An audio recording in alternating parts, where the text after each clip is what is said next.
YouTube. Mhm. Keep it clean. Yes. All right, Kathy, you have to get off now. Come on. All right, thank you. You.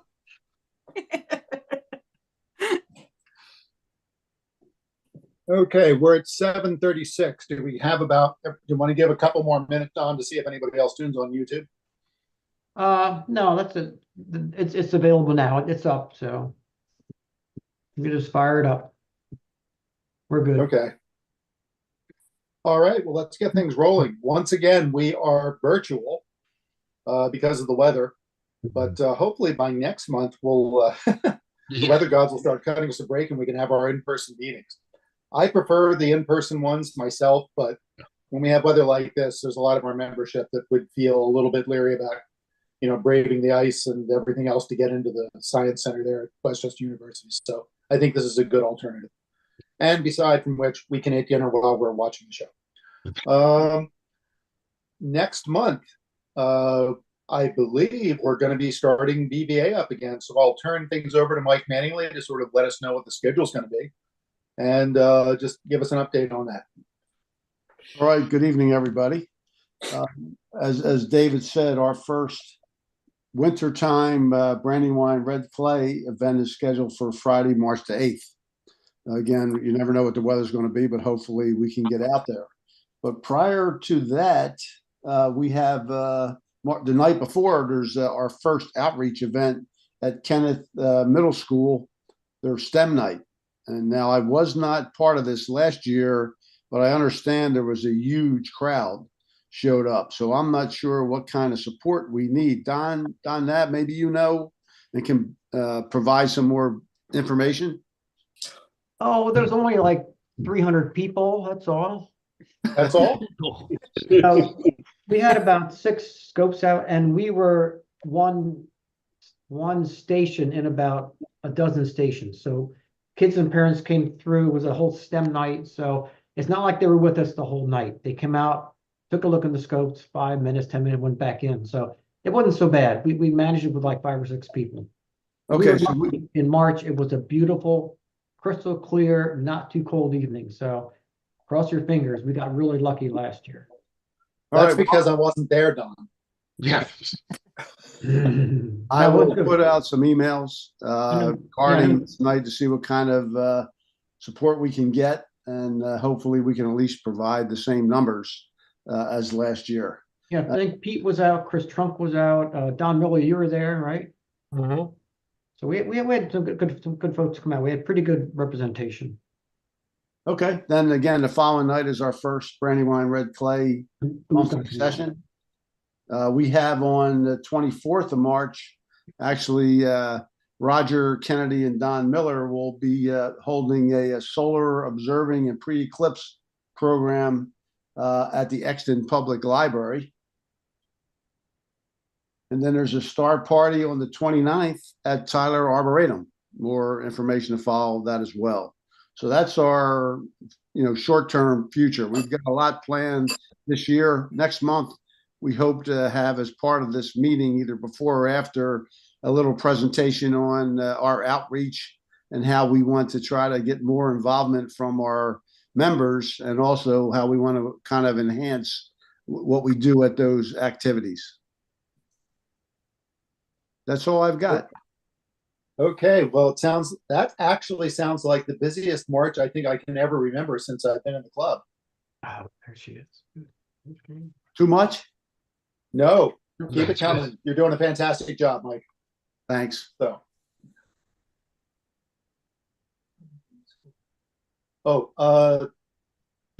we are.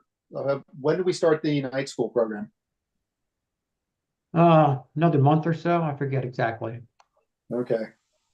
Those who are do that, you know who you are. Just heads up. Anybody that wants to show up for anybody else's lecture, it's great. It's always nice, especially for some of the classes that are equipment intensive. It's nice to have the help there. What was that? What was that for, Dave? That's for the Chester County Night School. Night school. I thought you said high school. I thought there was something on high school. Chester County Lifelong Learning is called now. Right. Oops. I'm out March of date. 20th. Yeah, March 20th is not. It's a Wednesday this time rather than Mondays. Hmm. I like that better. Wednesdays are better for me. All right. Well, Bruce, when are we going to get started with our speaker? Is that at 8 or are we ready to go? We can go in a few minutes. Don had asked me to make just a brief announcement. It's to remind folks about the Society Scholarship Fund that we have for 2 Westchester students. Again, just as a reminder, we started this end of January last year. Very successful. We were able to give, 2 $1,500 scholarships to Westchester students that are involved either in earth, astronomy, computational sciences, physics majors, that were selected by an academic committee based on, their academic performance and also need. So this year, thus far, about 8 people have contributed to the fund, and we have just shy of $1,700. So, I hate to ask for money, but I do want to see if, folks can be as generous as possible. This is a good cause. And I'm going to send out a mailing, if not this week, early next, just as a reminder about this and where to send checks and so forth. So I do ask for your support with this. I think it's a good cause. So.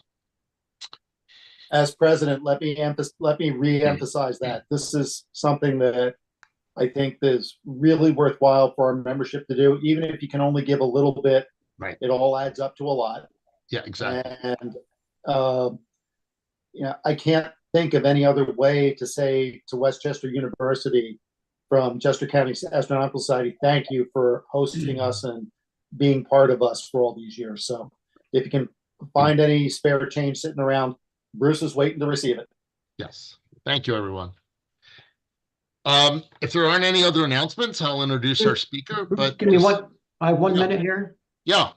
So I had all these ready to go. There's John's on top, but of course we're not meeting together. But what those are? Anyone whose name is on this list, which we can't see, I realize that, but everyone gets one of these. Upside down. It's upside down.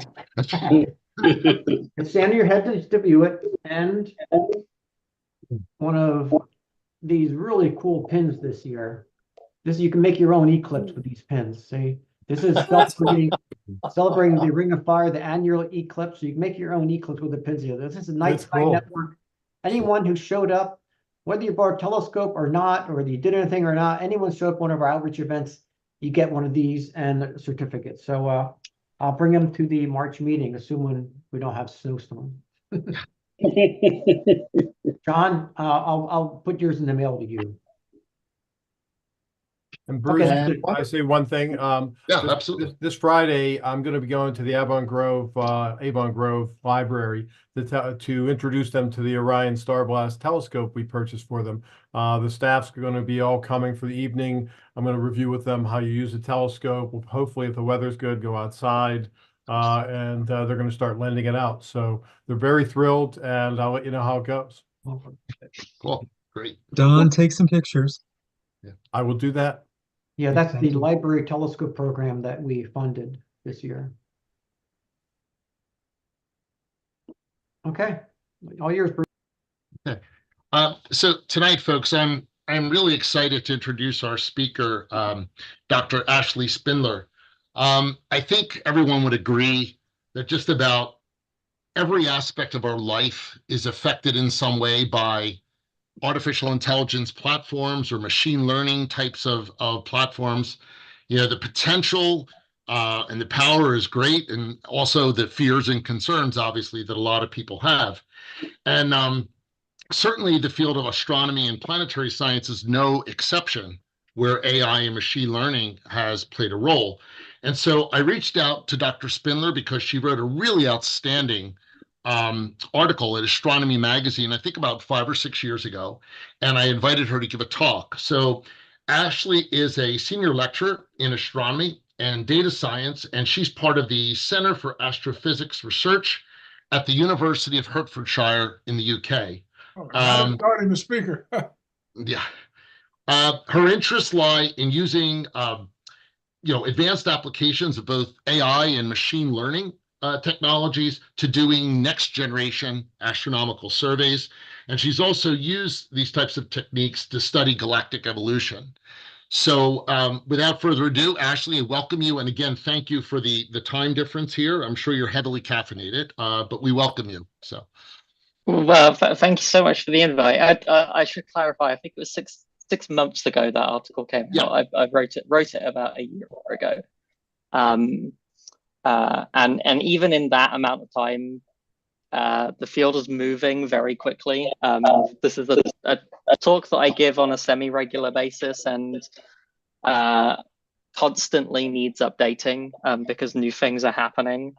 I'm gonna assume that I'm gonna be able to share my screen and everything's gonna work. You should be able to. There we go. Yep. Okay. Got it. Cool. Can I just ask, just as a technical thing, if people could mute their microphones if they're not trying to talk, because if there's crosstalk in my ears, I get very distracted.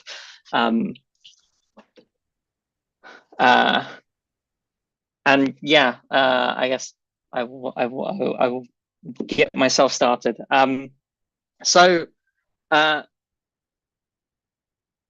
as that very glowing introduction said, I'm a senior lecturer in astronomy and data science. Primarily, I teach on the data science side of things. We have a master's program in data science that we teach out of the physics, astronomy, and maths department here at Hertfordshire, and a BSc program in data science as well. And then my research focus is in galaxy evolution. I sort of came into astronomy studying galaxy evolution, and then sort of kind of stumbled my way into being a machine learning researcher. And this talk has a little bit of my own work in it. When I put this talk together the first time, I didn't really have anything too interesting to include, but luckily that has changed recently. But it is very much a broad look at why we use astronomy, why we use AI and machine learning techniques in astronomy, why astronomy is an amazing test bed for developing those techniques, and some of the work that's being done by myself and colleagues, and then sort of a step back from astronomy, just to sort of look at AI and machine learning in the broader context of these applications that we are seeing everywhere in every industry now. But I think it's important, before we jump into any of the AI and machine learning stuff, to just sort of set the scene and the context on the astronomy side of things. And I do apologize if there are things in here that some of you all know. I'm sure you're quite used to talks that are for a public audience that will have a range of different knowledge levels coming into them. So if I am saying things that you're extremely aware of already, I do apologize. So obviously the universe is very big. Very big, getting bigger. And the as much as the acceleration of the expansion of the universe is continuing on and increasing the size of the universe, so is our ability to collect data and produce all of these amazing images and data products that we're getting out of all of the space telescopes and ground-based telescopes that astronomy researchers are using right now. To sort of start small, I'm going to begin with the Hubble Ultra Deep Field. Now, this was a image captured by the Hubble Space Telescope quite a number of years ago now. It's quite an old image at this point. This was captured by staring at a tiny patch of sky, which held at arm's length is about the size of your thumbnail. And Hubble stared at this patch of sky, which didn't have any major stars in it, didn't have any major galaxies in it, just to work out what we could see. And when this proposal was written, the researchers writing it genuinely did not know what to expect. They didn't know what Hubble was going to be able to capture. And what it saw was this enormous sea of galaxies. In this particular image, I can tell you that there is a single foreground star that is center right in this image, the one with the little cross on it, is a foreground star in our own galaxy. You can tell that because it has the classic Hubble diffraction spikes on it. Every other source of light in this image is a galaxy. And until the last sort of 2 years or so, this image contained some of the most distant galaxies that we'd ever discovered.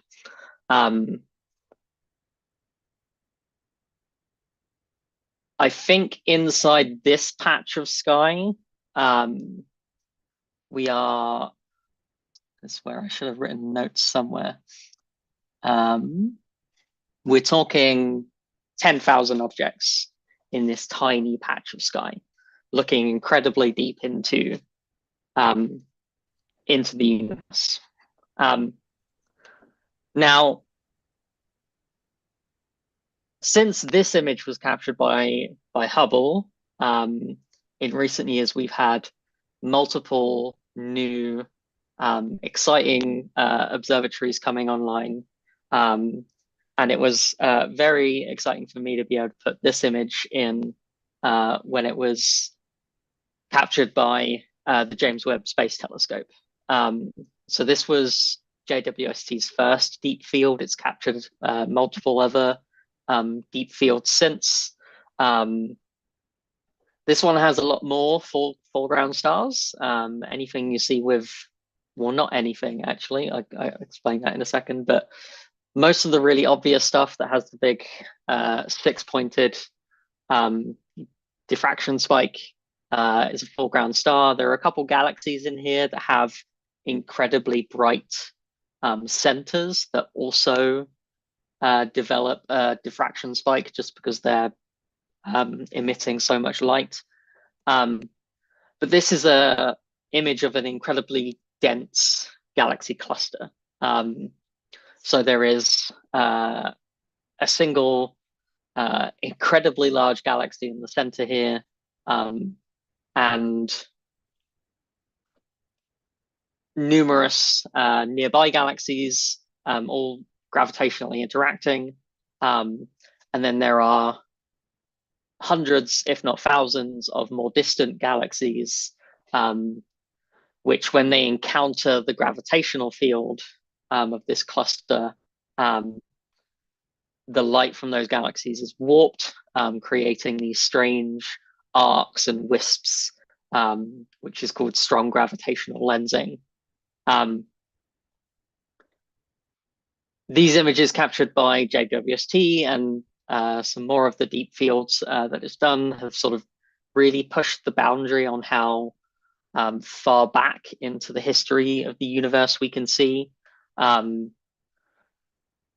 I think there is still some contention over exactly how far the most distant galaxy is now, but we're talking about objects that we're observing a few 100,000, a few million years after the Big Bang. So, you know, right at the cusp of the formation of these objects. And in collecting all of this data, we start to get an idea of perhaps the fundamental problem that we're encountering in astronomy as a research field right now, is that we have a lot of data, tremendous amounts. Now, these are all deep fields, and deep field images are great for particular types of cosmology and galaxy evolution. But for myself and my own research, I have typically used data that comes from much closer to our own galaxy. So local observations, nearby galaxies, and the cream of the crop until sort of the last 5 years or so of local galaxy observations was the Sloan Digital Sky Survey. It's not to knock the Sloan Digital Sky Survey and what they're doing currently. They're just not, they're doing much more focused projects these days, because the Sloan telescope at this point is quite old and quite a lot smaller than modern all-sky surveys are using. But this is the Sloan 2.5 meter telescope at Apache Point Observatory, which over the course of the last, I think, 30 years has been doing a huge range of all-sky surveys, studies of cosmology, of galaxy evolution, of galactic evolution, so Milky Way science, and the main sort of data release that's come out of SDSS is in nearby galaxy images and fiber optic spectra of those galaxies as well. And what I'd like to show you, assuming this video cooperates with me, is essentially a fly through of these were a fairly early data set in the Sloan Digital Sky Survey. This is around 400,000 objects. The individual images you're seeing are real images of galaxies, and their positions are based on the spectra measuring the distances to these objects. So this is the real distribution of these objects using real images in this computer simulation to sort of show what this very nearby structure of the universe looks like. So this is out to a redshift of about 0.1. That's about 1.3 billion light years. For context, the universe is 13 point something billion years old.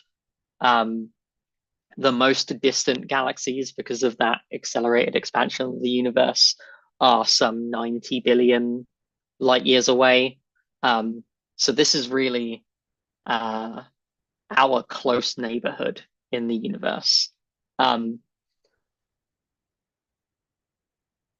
even saying that, I feel the irony as I'm watching this video play, saying that this is our close neighborhood, that this is our nearby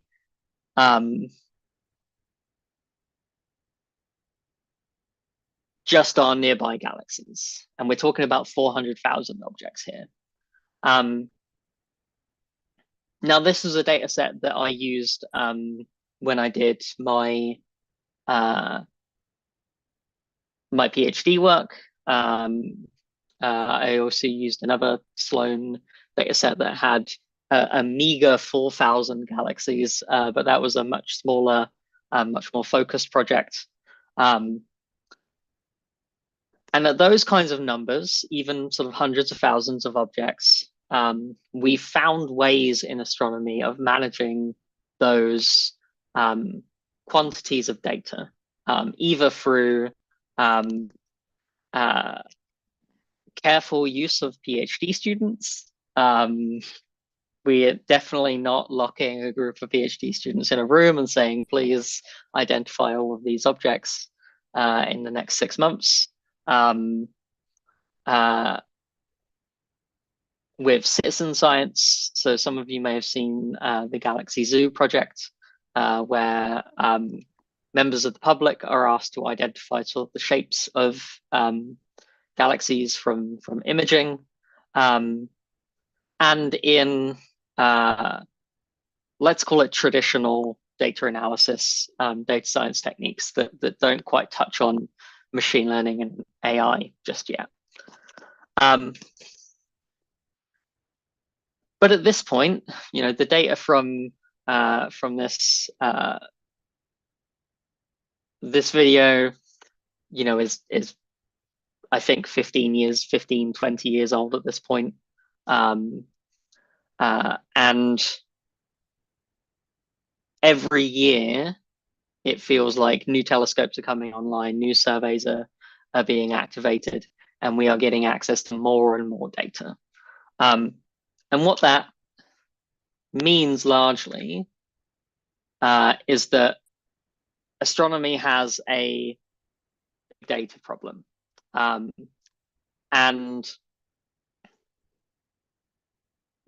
I could have also written this slide with a capital B, capital D, as in big data. But you get the point. We're encountering, as we move into this sort of next generation of astronomical research, essentially we have too much data. We don't really know how to handle it. We're trying to develop tools that allow us to properly analyze this data. And it is a problem that is only getting worse. We are sort of, as some of these new data products I'm about to talk about are becoming available, starting to get to grips with it. But I need to give you an understanding of the scale here. So this is the Vera Rubin Observatory, which has been built on a mountaintop in Chile. Vera Rubin was formerly what was it called? The Large Synoptic Survey Telescope. It was renamed after Vera Rubin, who performed the research that sort of gave us dark matter as a concept. And now that LSST acronym has been changed into the Legacy Survey of Space and Time, which is a cool name, to be honest. Often astronomers are given a bad rap on naming things, but I think that's an all right acronym. Now, what Vera Rubin does, which other observatories don't do, is its job is to observe the entire night sky every single night. Whereas a traditional observatory might look at a patch of sky, it might perform several observations across the sky. But Vera Rubin is going to survey the entire sky every single night. And it has a truly colossal camera with 3.2 gigapixels. For reference, I believe the camera on my phone is something like 16 megapixels. So that's I'm not going to try and do the math in my head because it is 1 in the morning, but it's a lot bigger, several hundred times more. And it's going to collect 80 terabytes of data every single day. And that's raw data. That data needs to be processed and analyzed and changed into sort of science-ready data products. And what this works out as is every single year, we're expecting 200,000 images with around 1.2 petabytes of data. And now I would expect generally at this point, most people have a concept of what I mean when I say a terabyte. So a terabyte is 1,000 gigabytes. A petabyte is 1,000 terabytes, or 1 quadrillion bytes. To attempt to put that number into context for you, that is the equivalent of roughly 250,000 HD movies. So feature-length movies in 1080p. That would take you roughly 57 years to watch back to back. This is actually around about the number of movies that have ever been made. At least I think in the English language. I need to go and check my numbers on that at some point, but I think there's been roughly 250,000 movies made ever. So you could fit all of that in a single petabyte. And that is the amount of data that Vera Rubin is going to collect every single year. Now, I mentioned earlier that the Hubble Ultra Deep Field contains about 10,000 galaxies. The SDSS video that we watched had 400,000 galaxies. In total, they've observed around 50 million to date. Vera Rubin is probably going to image over 20 billion objects. And I should specify here that observing galaxies, taking pictures of galaxies, is not Vera Rubin's job. That's like its side hustle. Vera Rubin's job is to look at time variant objects. It's the reason it looks at the whole sky every single night is to see what changes. It's just also going to give us images of 20 billion galaxies. And since the last time I updated this slide, we've also had the Euclid Space Telescope launch. Euclid has started beaming back data now, which is very exciting. There's just some examples of images that Euclid has captured. And Euclid, again, is not, its main job is not giving us images of galaxies. Its main job is studying weak lensing and cosmology and fundamental science. Is just also, as a side hustle, going to give us 50 billion images of galaxies. And these are truly enormous numbers. There is fundamentally no way that human beings alone could analyze all of these images in any reasonable timescale. A friend of mine and a colleague, Mike Walmsley, wrote a paper a couple of years ago. He was working with the Galaxy Zoo team who do this Citizen Science project. And he worked out that in order to get the most recent and largest data set at the time, which I think was a few 100 million galaxies labeled by Galaxy Zoo volunteers, working at the maximum rate they've ever achieved of citizen scientists, labeling these images would take 5 years to do that number. So to do the 20 billion from Vera Rubin, we're talking 100 years or something like that. So not really possible for humans to do. And of course, that begs the question of how do we analyze all of this data? How do we churn through all of these images and turn them into science? And of course, you all know why we're here. We're here to talk about artificial intelligence and machine learning. So the answer to that question, of course, is we get the computers to do it instead. However, that is something that is always much easier to say than to do. So what I'm going to go over next is a bit of an introduction into artificial intelligence and machine learning. I'm gonna try and be conscious of time, and so I might skip us a couple slides here and there. But I'm going to try and give you an understanding of how these algorithms actually work, because that is something that you can take beyond this talk and sort of think about how these algorithms crop up in other places in your life.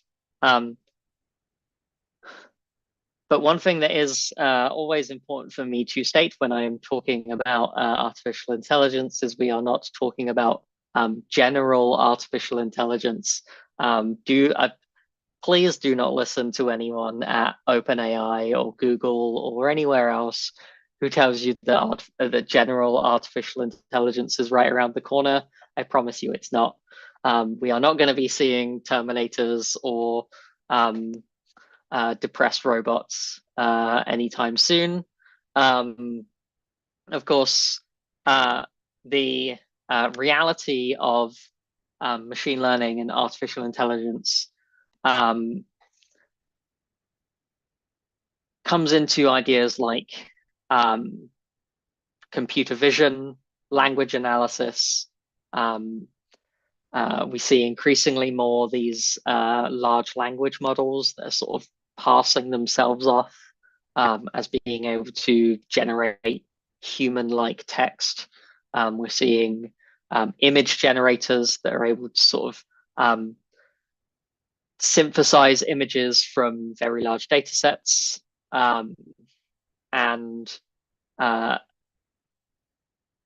machine learning and artificial intelligence has a really long history in things like financial analysis, consumer analysis, even photography and things like that. So machine learning as a field of research is all about how computers can build models that describe data. More specifically, it's about learning to predict future data from past data. That's where the learning comes into this.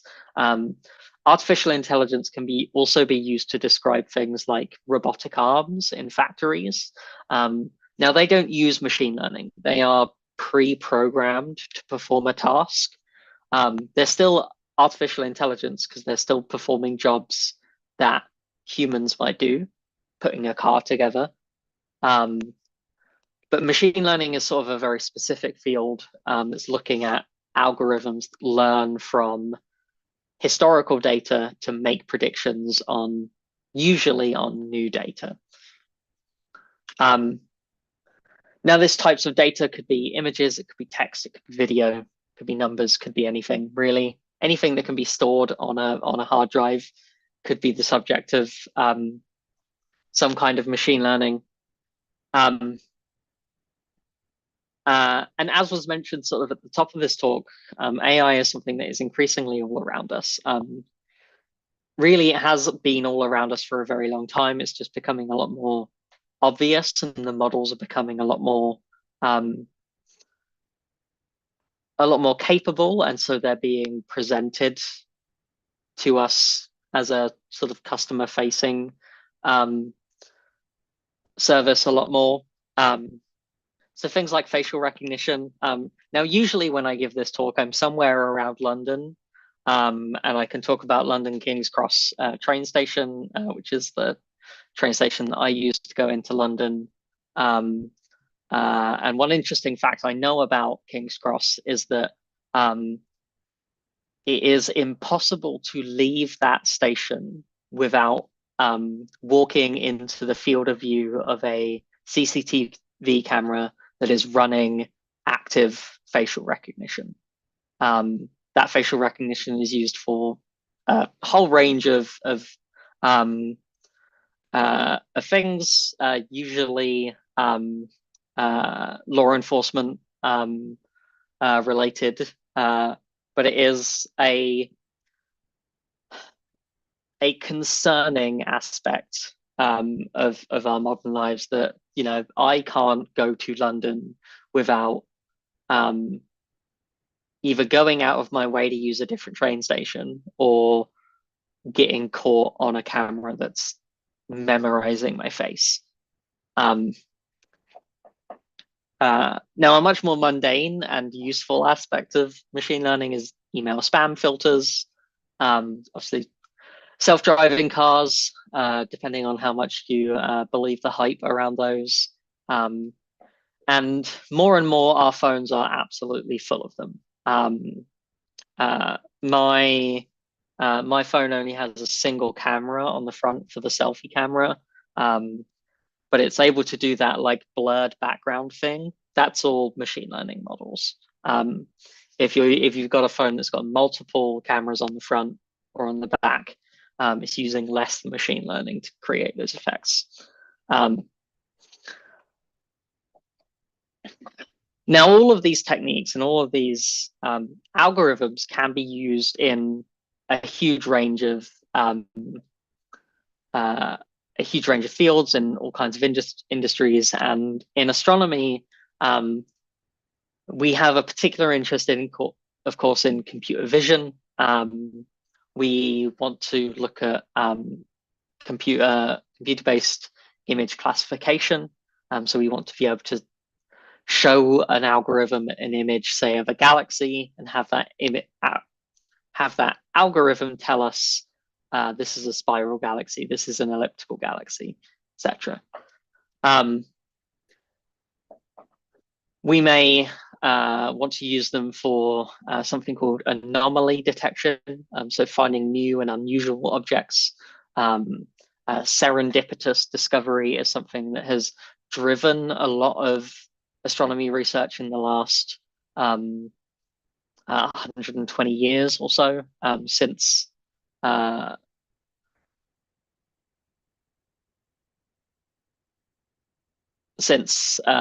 Hubble made the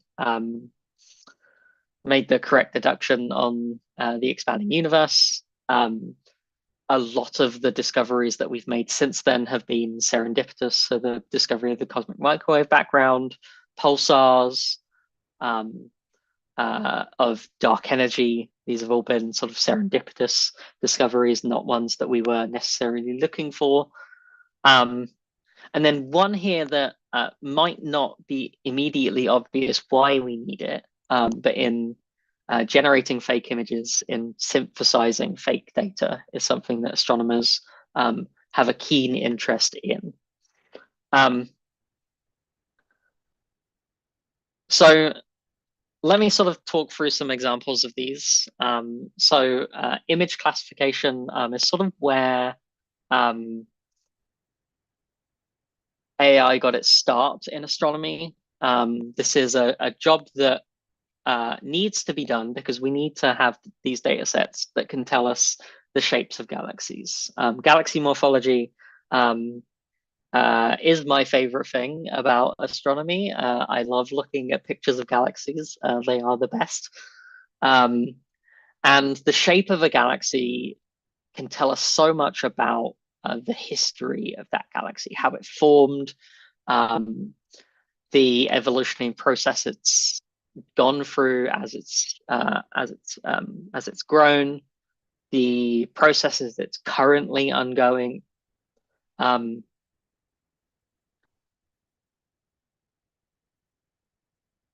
And people have been trying to various degrees of success create algorithms capable of essentially doing this task of applying Hubble's classification scheme to images automatically. Now, the next couple slides are ones that work a lot better when I'm giving this talk in person. I would be able to ask a crowd of people what shape you think this galaxy is, but instead I will just go through these and explain. Also help us save a little bit of time. So this is, of course, a barred spiral galaxy. This is my favorite galaxy. This is my absolute, I love this image so much. The bar in this galaxy, this huge structure here that stretches across the center, is channeling dust and gas into the core of this galaxy, where it's feeding the growth of that supermassive black hole. This is my favorite galaxy, number one. This is an elliptical galaxy.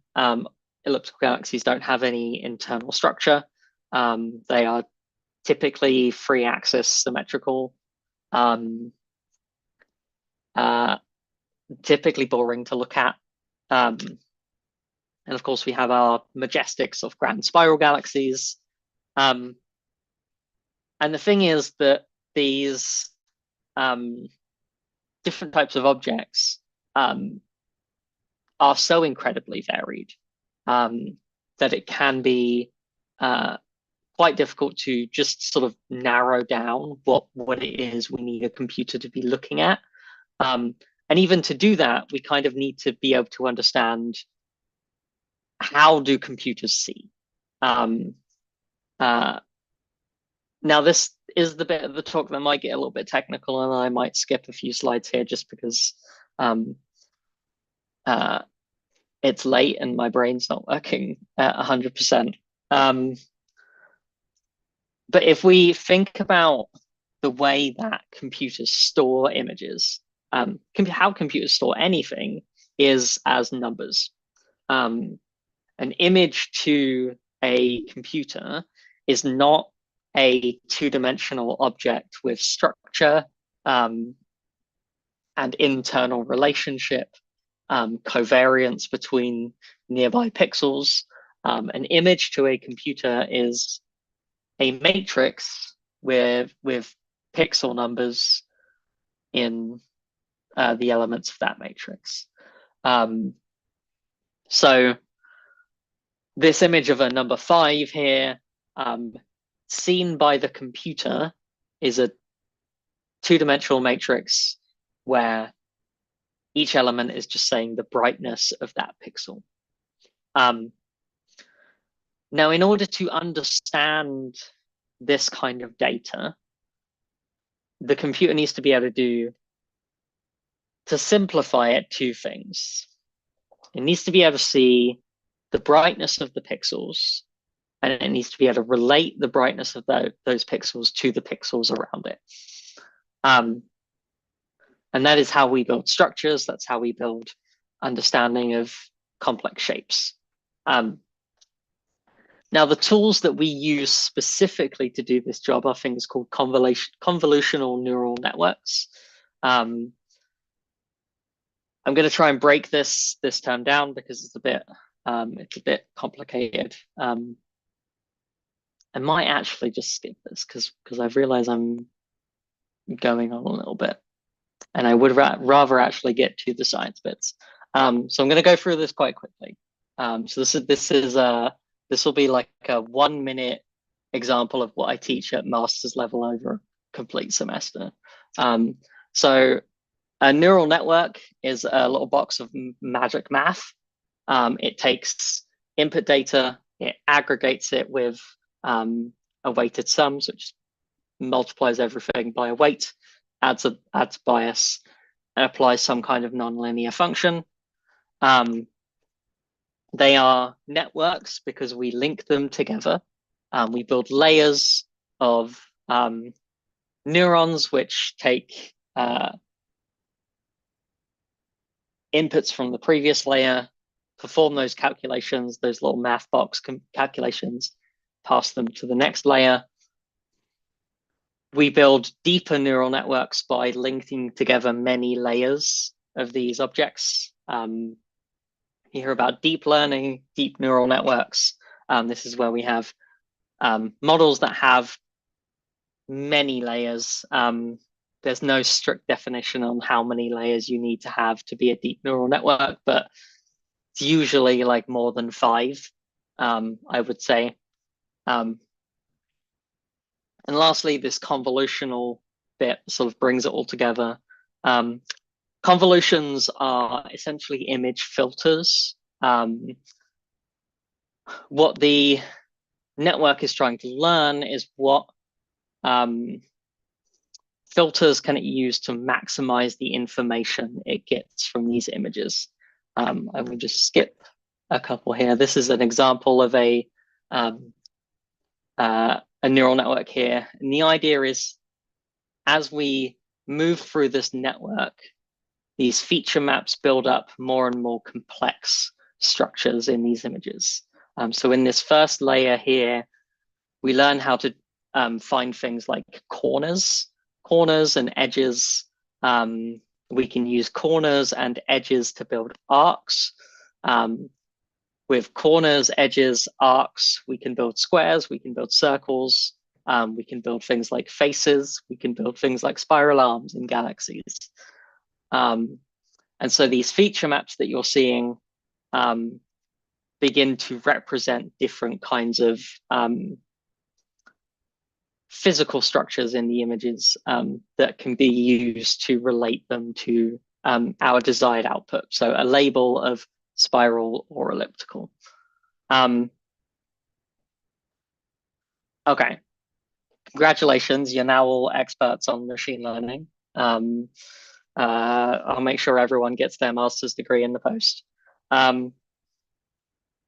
What I want to jump into now is actually looking at some examples of where we're using these technologies in astronomy. And some of my own work that we published, myself and Mike Walmsley published last year. Mike presented it at a machine learning conference in New Orleans in December. Is using machine learning to segment images of galaxies. So essentially trying to learn from images which of these pixels relate to the different internal structures of a galaxy. Now, what we did was take some data that was produced by another colleague of mine, Karen Masters, who's a professor at Haverford College. And this data set has volunteer-made pixel masks of galaxies. So this was the Galaxy Zoo project, where the volunteers were given tools to draw on images of galaxies where they thought the bars were, where they thought the spiral arms were. They were also asked to locate the galaxy center and any foreground stars. What Mike and I did was train a model on this data to produce new segmentation maps when we present the model with a new image. So essentially what we get when we have trained this model is this third column of images here, which I hope you agree look pretty similar to the volunteer masks, where we're able to accurately identify which of the pixels belong to the spiral arms, which belong to the bars. Now, the reason we want to do this is because we want to be able to measure the differences in the colors of the light between the spiral arms and the bars and the rest of the galaxy. That can tell us about the different evolutionary processes that are happening in those different structures. And the reason we want machine learning to do this is because when this Galaxy Zoo project was running, it took forever. It was really unwieldy. The tools themselves weren't very useful for actually doing the task. If you can imagine having to draw with not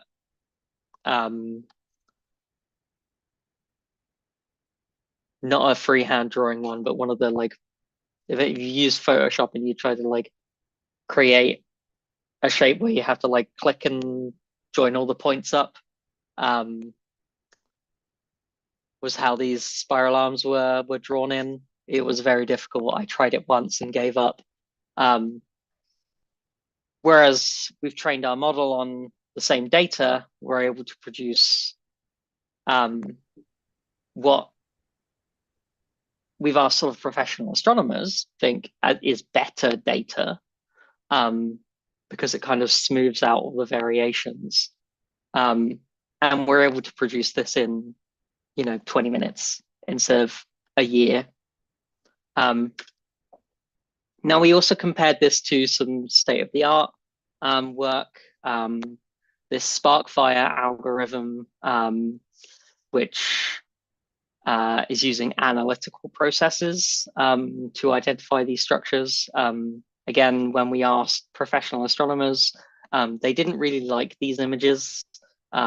Often they didn't match very well to the actual, to the optical images that they were being shown. They didn't distinguish between the internal structures very well.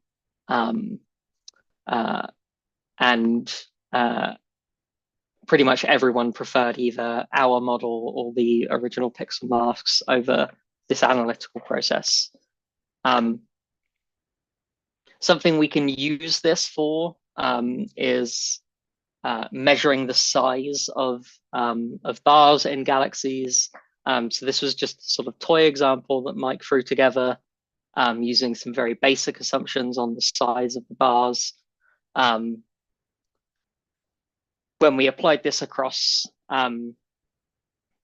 all of the bars in the sample and compared to, again, volunteer measured bar sizes, we got basically a one-to-one agreement, which kind of makes sense. We're measuring bar sizes based on a model that predicts human bar labels, and you would expect humans who are drawing the size of bars on galaxies to basically make the same predictions of their size as people who are drawing on them to measure their lengths. So this is pretty cool. There's a GIF here. I'll just show you some of these. We're hoping to take this work and apply it to some sort of large data sets. And I'm particularly interested in studying the evolution of bars with these, trying to find sort of old examples of barred galaxies and seeing what their properties are. Yeah, this is neat. It looks like it does a really good job. And we've already had sort of excited interest from a variety of colleagues sort of asking, like, can we use this to do X, Y, Z? So that's all pretty fun. So this is sort of in the image classification area that we've talked about. Now, anomaly detection is another area of astronomy research, which I kind of describe as just finding weird stuff. Generally, the way this works is we train a network to identify very common objects. So just sort of normal looking galaxies. And then we ask it to find the things that don't look like normal galaxies. So in this example here, we're just finding either objects that have artifacts, have foreground stars that are merging galaxies or nearby galaxies.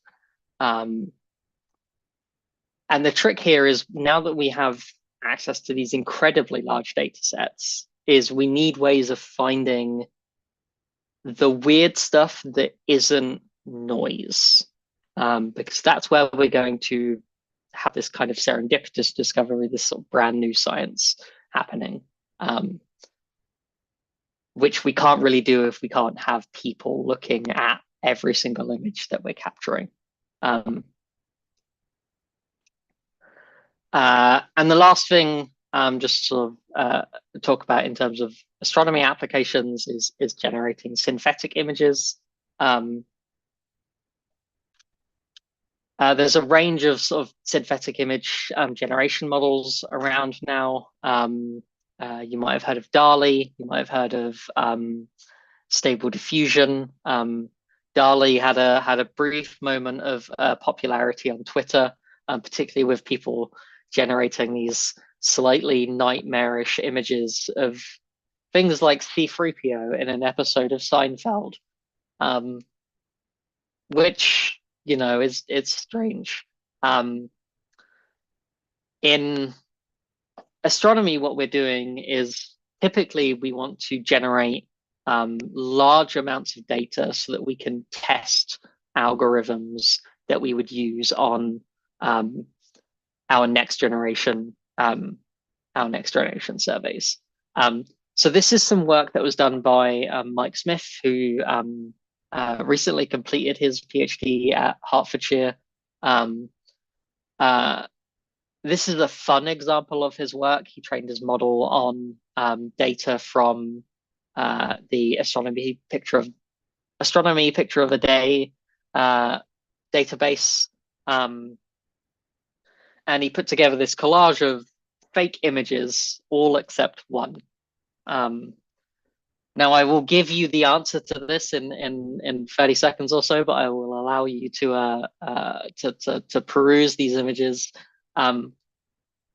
What you'll find is that, you know, some of these obviously do look kind of fake, but a lot of them look like really like convincing astrophotography images. Things of looking at the Milky Way, or capturing images of galaxies, or nebulae and things like this. Asteroids and meteors and things like that. Now, I have to admit that when I first saw this image, I had a bit of an advantage in that I know how machine learning networks function, and I know that synthetic image generation is really bad at producing pure black pixels when you train it on something that doesn't have a lot of pure black pixels. And so my eye was immediately drawn to something that I think has the blackest background of any of these images. And then, of course, I recognized what the actual object was. So the real object here is this image of the Crab Nebula. Everything else in here is of course, fake. The reason that image of the Crab Nebula has black pixels in the background is because it is subtracted to 0, whereas the rest of these images aren't. Now, this is just kind of like a fun example of this technology. The real application of this is being able to generate fake images of galaxies. Again, so this image, half of these objects are real, half of them are fake. And essentially what we might want to do with models like this is produce even a fraction of the size of the data set we might be playing with from LSST, so that we can test our algorithms, so we can build new models that will work well when we actually encounter that new data. We can also use this to study whether the models that we're training are learning about physics. You know, we perform all of our usual physics analysis on this data. Do we get the same kind of results? Or is it just making stuff up?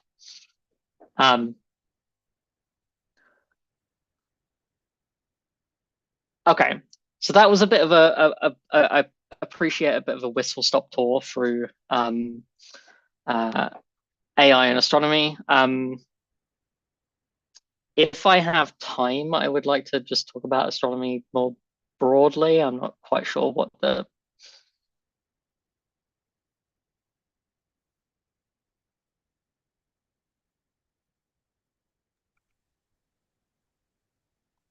Keep going.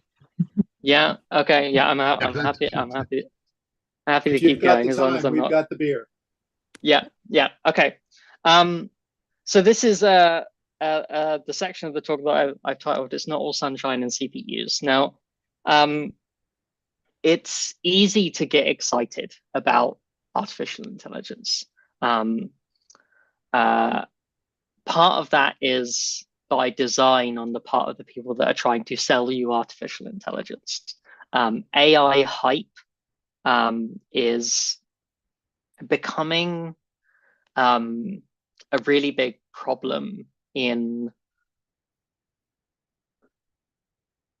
media generally, in social media and news media.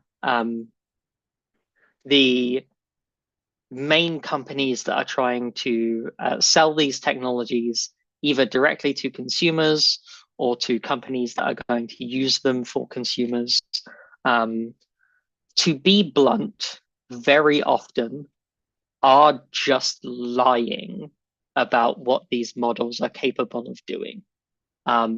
Or they are lying about how much it's going to cost. They are lying about the accuracy.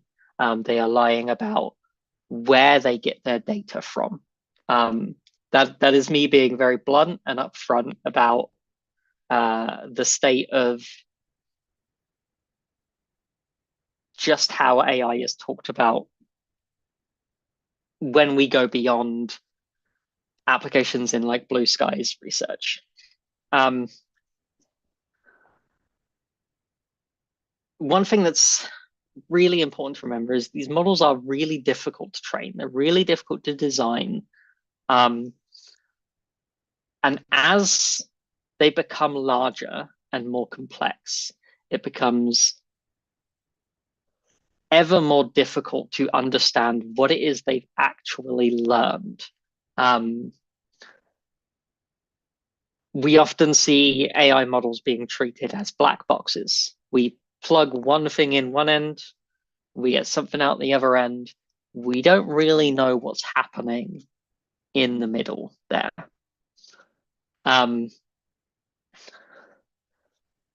We need to be able to understand and work out if we can actually trust what these models are producing, whether if we're talking about in astronomy, whether they are sort of physically meaningful, if we're looking at things like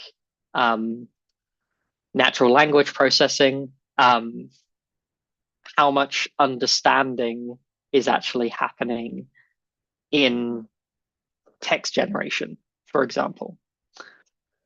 And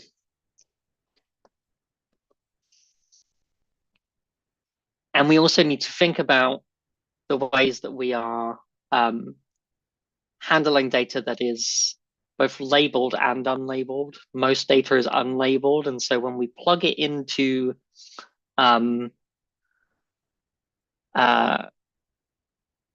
before we can plug it into models, most models require data to be labeled. And what we see increasingly happening is these kind of exploitative labeling practices. One thing you might have read about at some point is with ChatGPT. So this is the most popular large language model.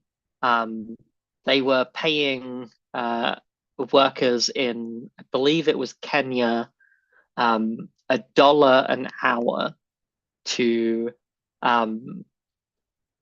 read read responses from ChatGPT and rate them on how well it responded. So, you know, incredibly exploitative labor practices there in just to get these models that supposedly can talk like real people. So I want to step away from astronomy and just sort of talk more broadly about AI in general. And the main place to start here is with large language models. These are right now the main sort of thrust of business in the AI sector is various companies trying to push these models, which, again, to be blunt, I really hate them. They've made my life as a lecturer much more difficult, and honestly, quite often it is a case of their capabilities are being wildly overhyped. So there's ChatGPT, there's the Bing chatbot, Google Bard. If you've had the unfortunate experience of having to Google something recently, you would either have been hit with a big block of, 1 second.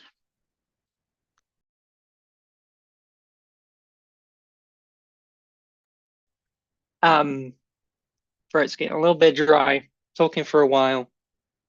You're either getting AI generated results directly from Google, or the top 5 or 6 results on the Google search are now just articles written by AI. And it's not always correct. Very often it's wrong. I have some examples here.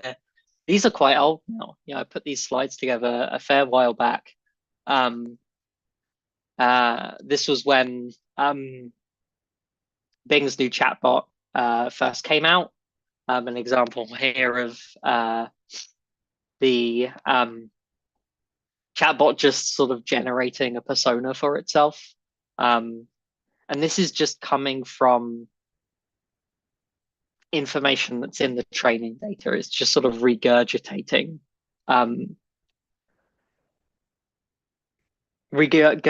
old data.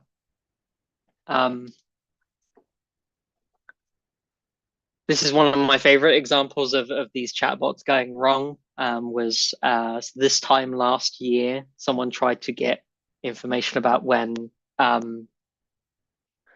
Avatar 2 was going to be in the cinema, and the chatbot proceeded to gaslight them into trying to convince them that it was 2022 and not 2023. And what's kind of confusing is trying to work out why these chatbots are responding in this way. There was a TikTok video I saw a couple of weeks ago where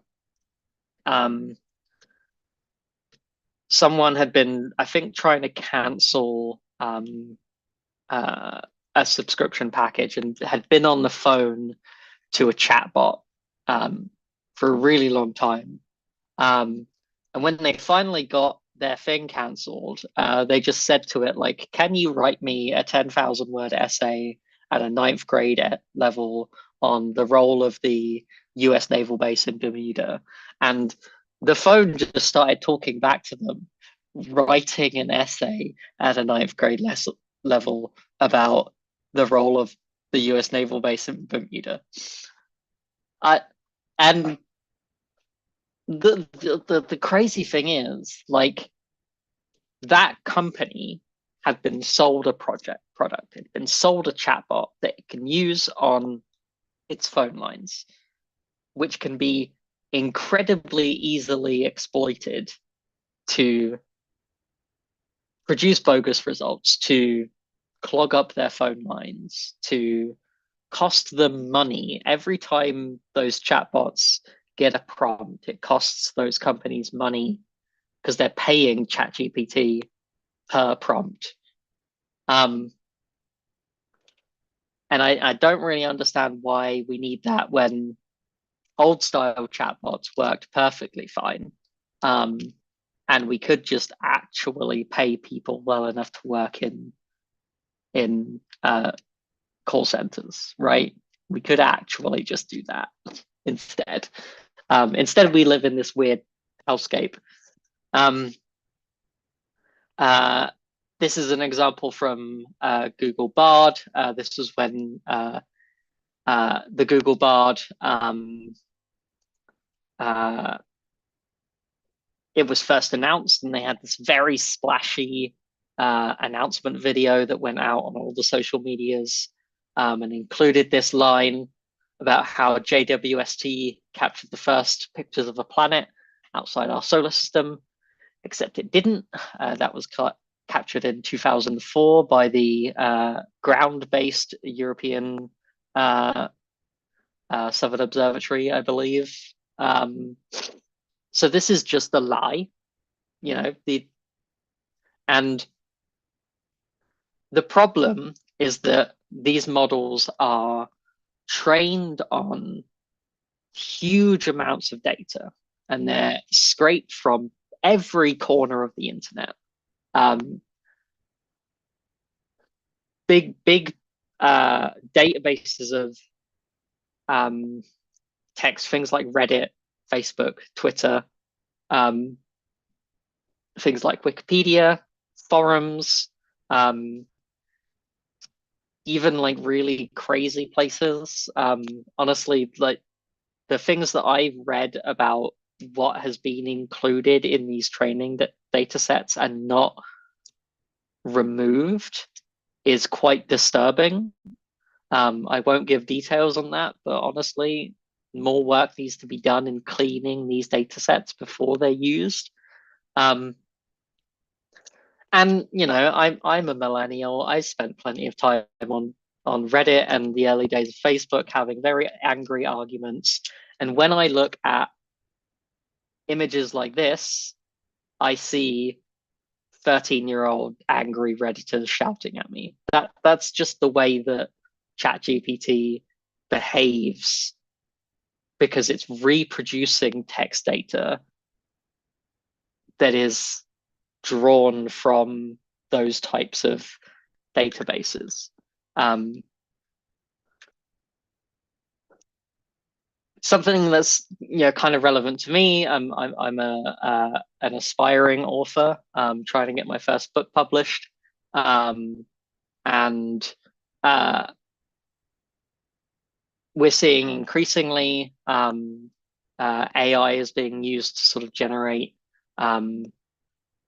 junk novels and short stories and things. So Clarkesworld, which is one of the largest and longest running short story sci-fi fantasy magazines, last year had to close its open submissions because they were being flooded with AI generated stories. An example of this was shared by Neil Clark on his blog page, which kind of just reads like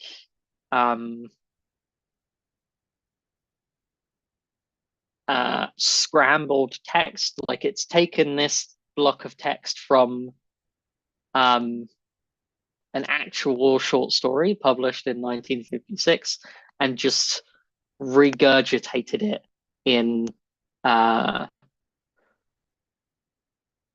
often you'll see these models being referred to as stochastic parrots.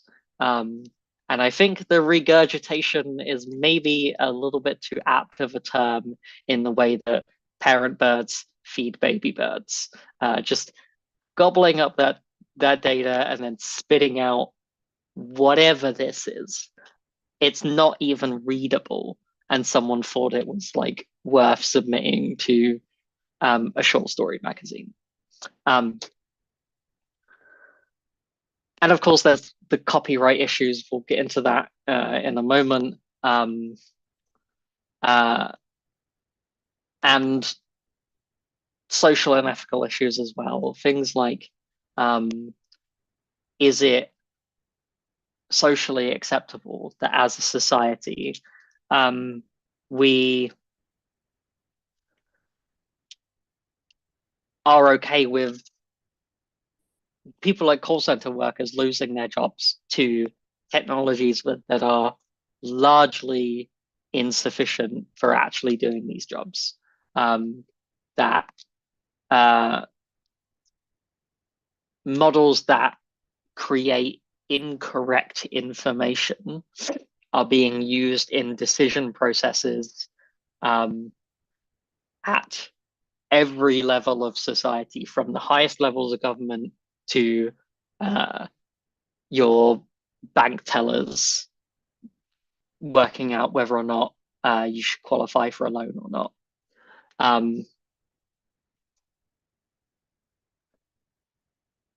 And it's all being driven, like, again, I say, like this AI hype idea of these companies just trying to push these technologies, even though they don't work as well as they say they do. And trying to make money off it. Okay. Just want to check what I've got. I think this is the last. Yeah. Okay. So the last thing I want to talk about then, which is related to these large language models, are the stable diffusion image generation models. Stable diffusion is a process where you take an image, you apply noise to that image successively multiple times until you create an image of pure noise.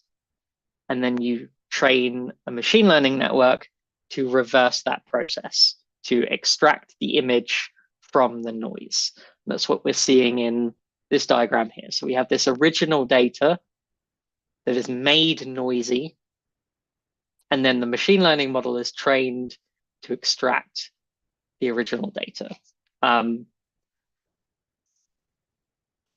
And this can be used to sort of create all kinds of images, depending on what the model itself is trained on. So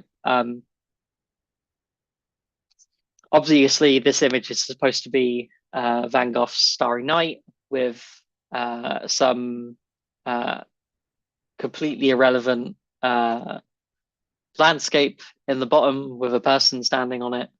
And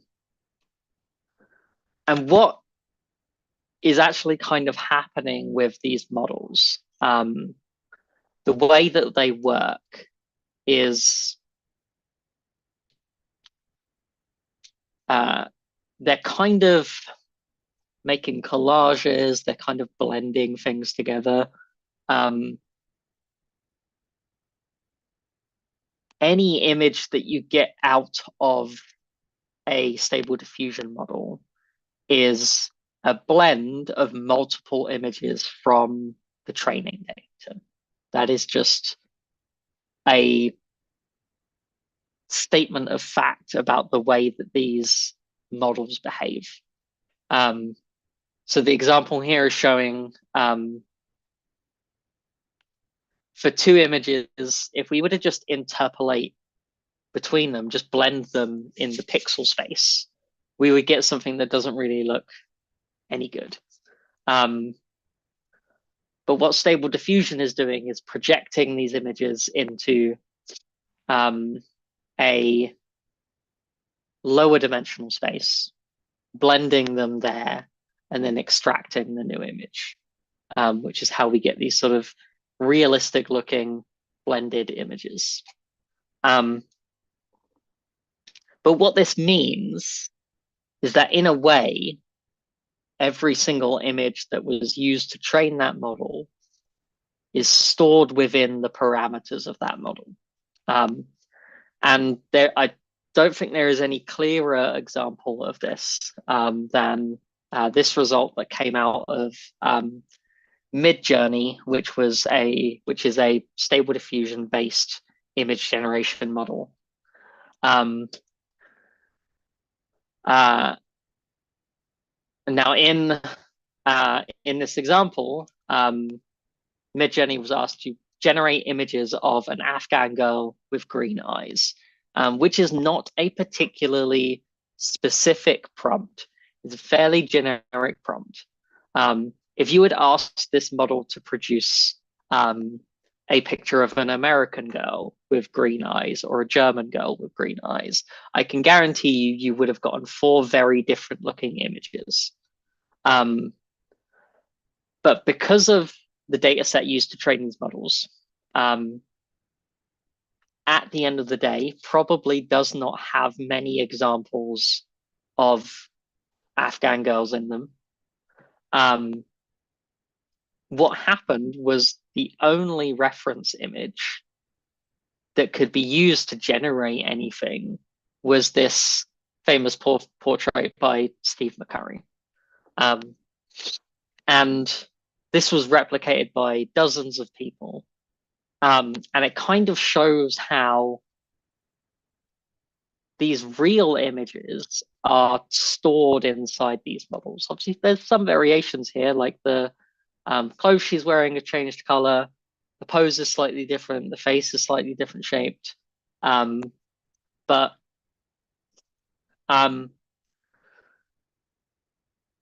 it highlights this problem that real images are being used, and they are being used without the permission of the people that created those images to train these models. So I really should get an update on this because I haven't looked. This is the one thing I forgot to do before I finalize my slides for this evening. But there has been a class action lawsuit going on filed against a range of stable diffusion models, platforms using stable diffusion models by artists, essentially saying, hey, you've stolen our art, you've stolen our images, and you don't have a right to use them to train these models. And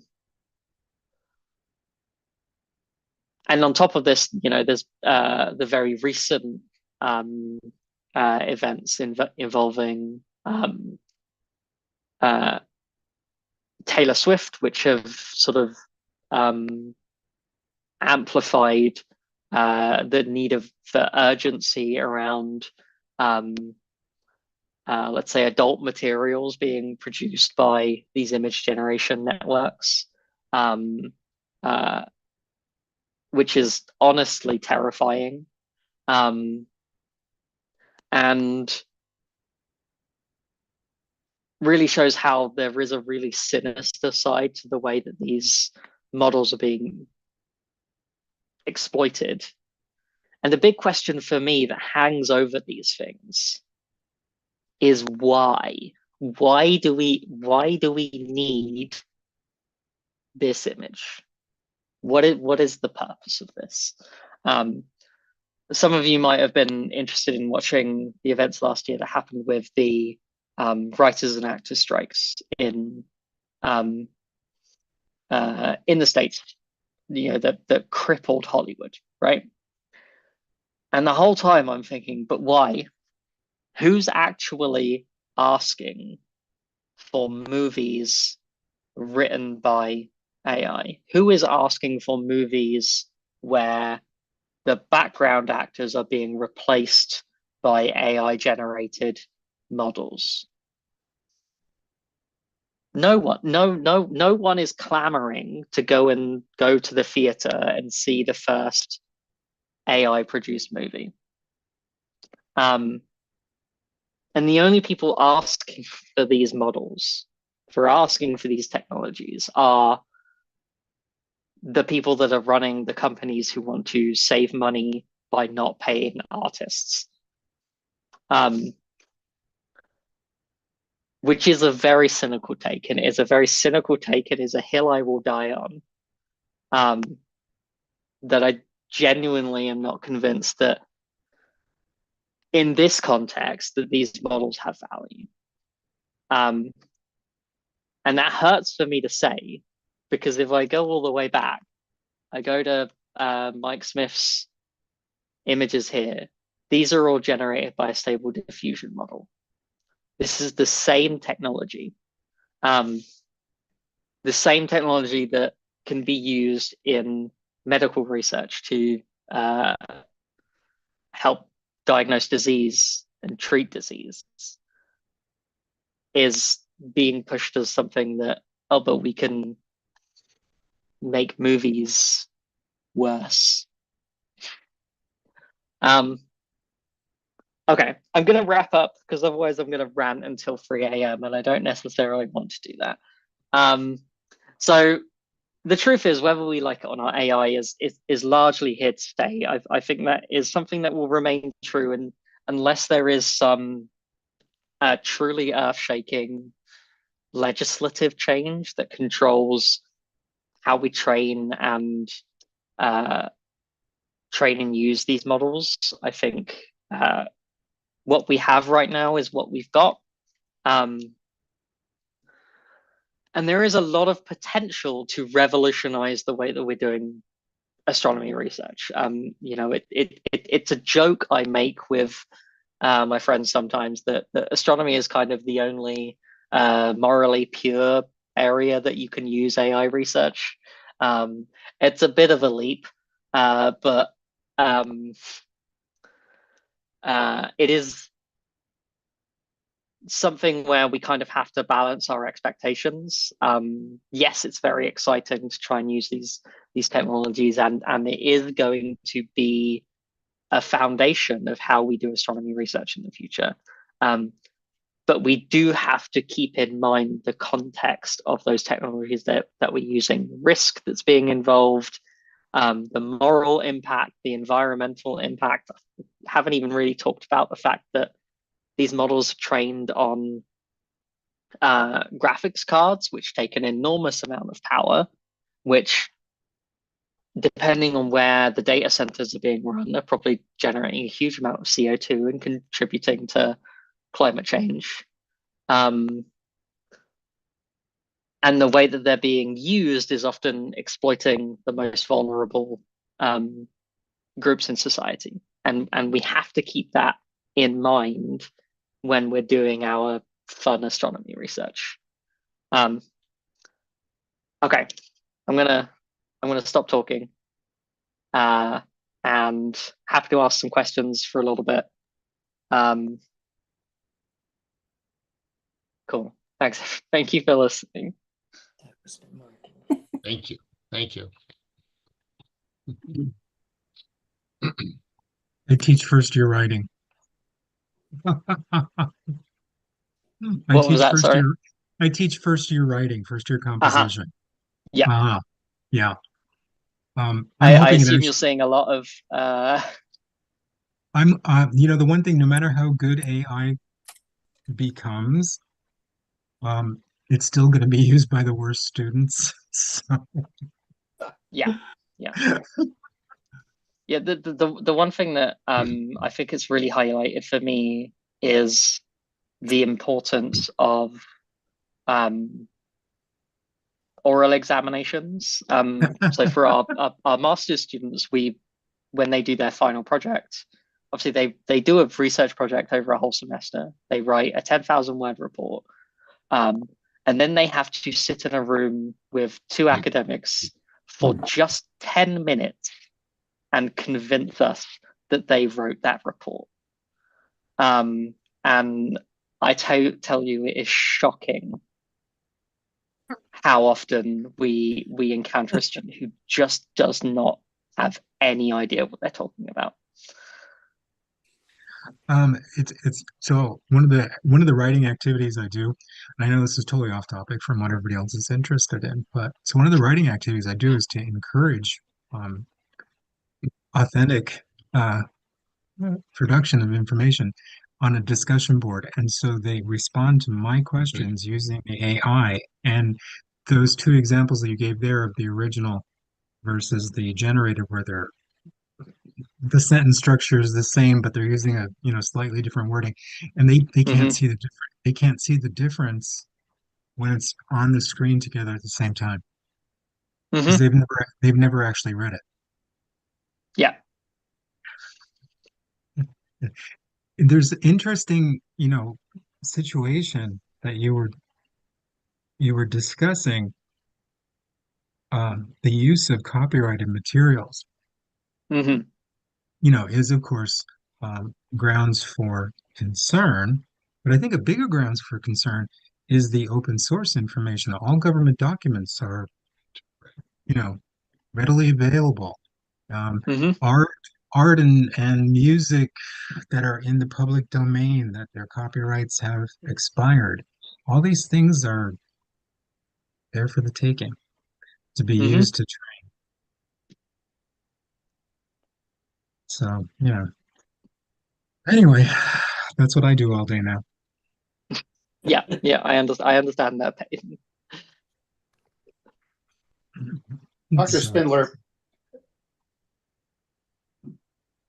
Oh, go ahead, John.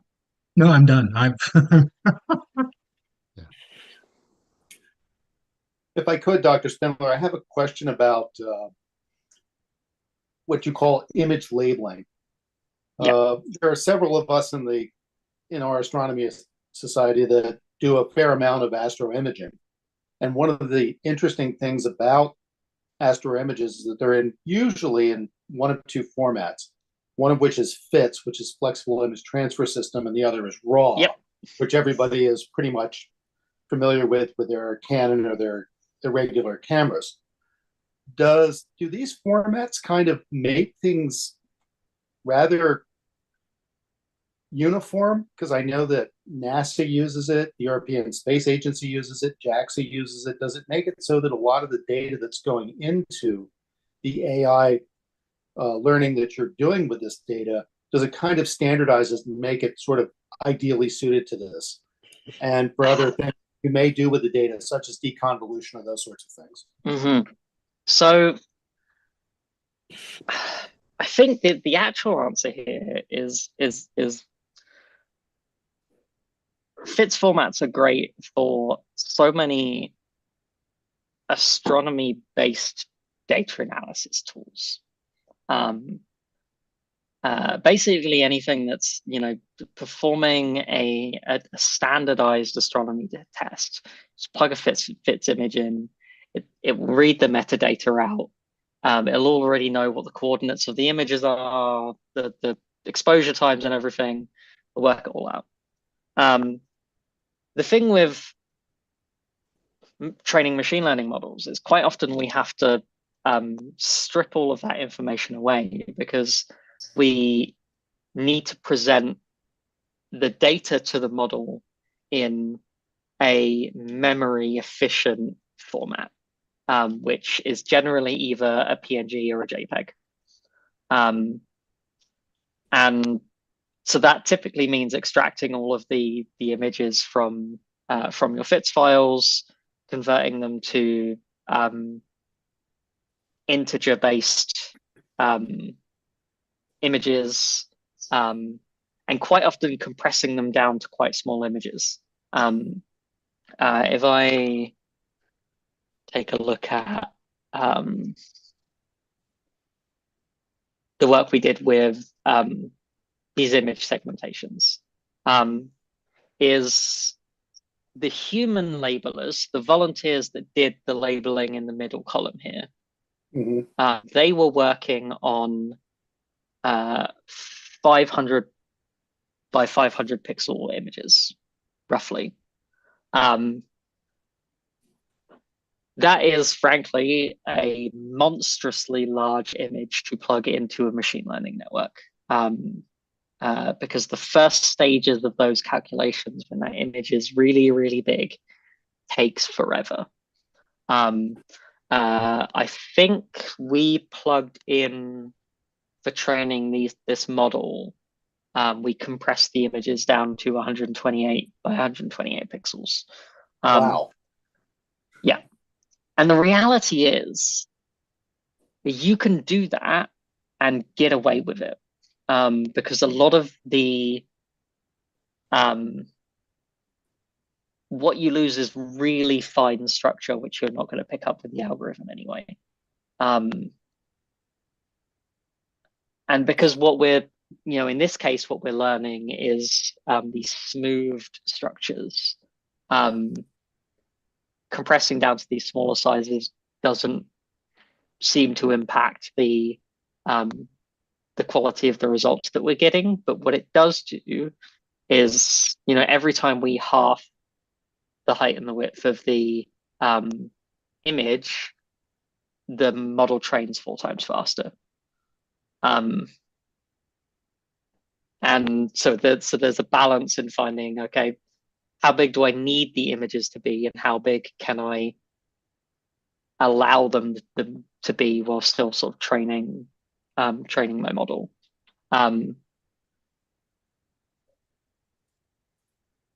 Now, when you actually went in to do the real science, you would project these back out to the proper size. So you would take our generated pixel masks and you would project them back to that 500 pixel size, and you'd apply them to the full size images, and then you do your science with them.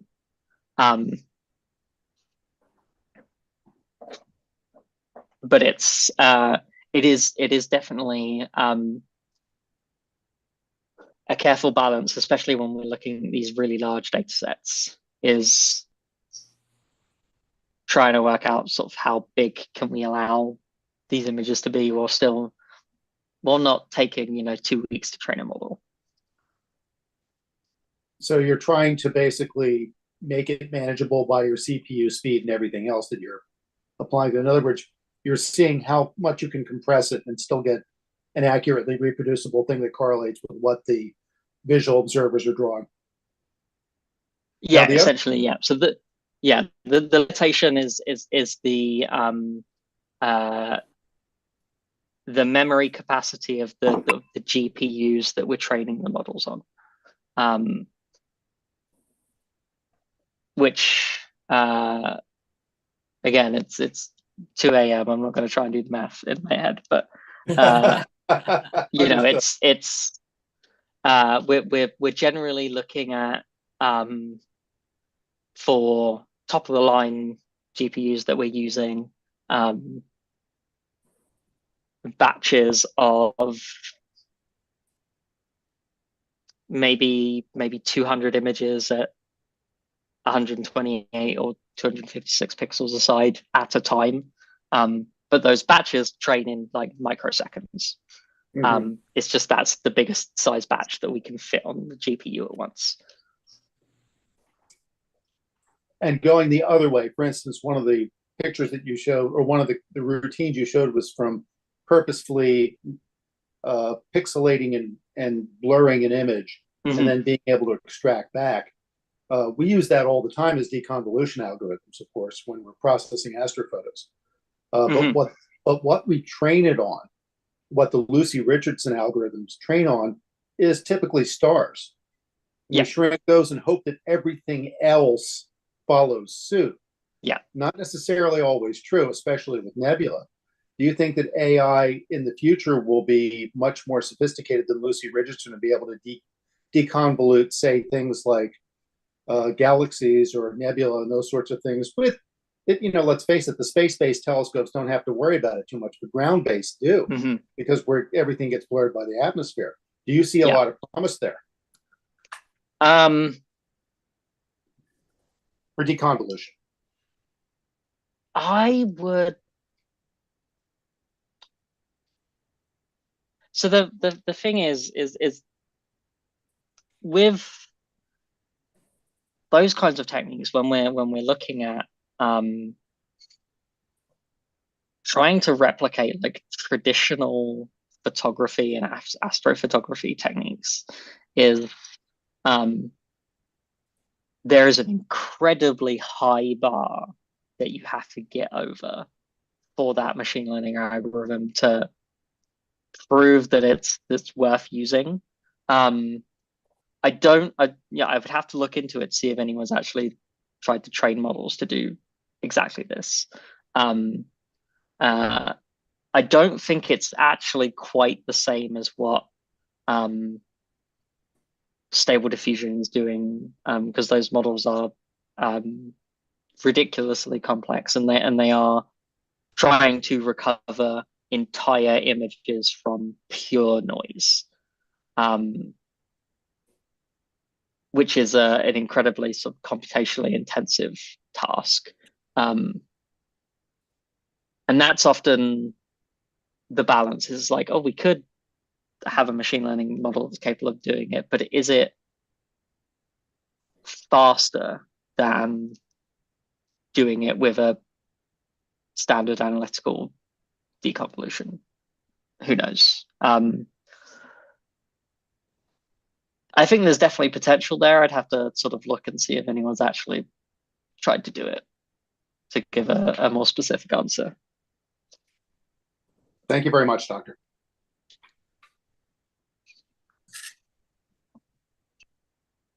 Dr. I have one quick question with regards to your algorithm on galaxy recognition with regards to confounding factors like, globular clusters that will be around it. How does it handle those? For this image segmentation, right? I think the simple answer there is the algorithm just ignores them, and it does that because those structures. So nearby galaxies. If I find my GIF here, you can see lots of examples here where there is structure around these images that isn't picked up by the segmentation algorithm. Sometimes even like nearby galaxies that maybe should be picked up aren't. And the reason for this is because the human volunteers didn't label them. Okay, so it's the learning algorithm. Okay. Yeah, so it's learned from human labeled data, and the human labelers didn't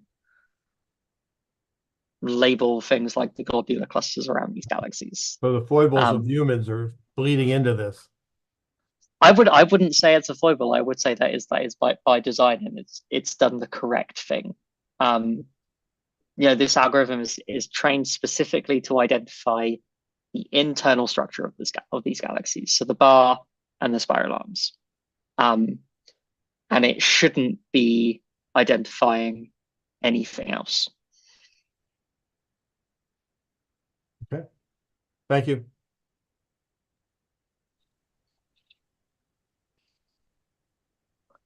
Dr. Spindler, this is Bruce. Thanks so much for a really intriguing and really interesting talk. I don't know if anyone has any other questions, but out of respect for you, given the time in the morning, I think maybe we should let you go. Yes. Yeah. But just really want to thank you on behalf of everyone for a great talk and for the support and just taking this time at a very unpleasant time of night for you. So thank you. Yeah, it's no problem. Okay, thank you.